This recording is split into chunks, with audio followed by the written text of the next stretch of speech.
எனக்குள்ள வேதனை நிலவுக்கு தெரிந்திடும், நிலவுக்கும் ஜோடி இல்லை. எழுதிய கவிதைகள் உனை வந்து சேர்ந்திட கவிதைக்கும் கால்கள் இல்லை. உலகில் பெண் வர்க்கம் 100 கோடியாம், அதிலே நீ யாரடி?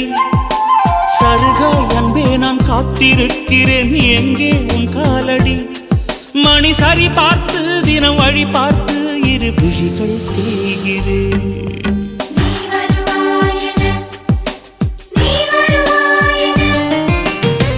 பார்த்து பார்த்து கண்கள் பூத்திருப்பேன், நீ வருவாயென. பூத்து பூத்து புன்னகை சேர்த்து வைப்பேன், நீ வருவாயென. தென்றலாக நீ வருவாயா? ஜன்னலாகிறேன். தீர்த்தமாக நீ வருவாயா? மேகம்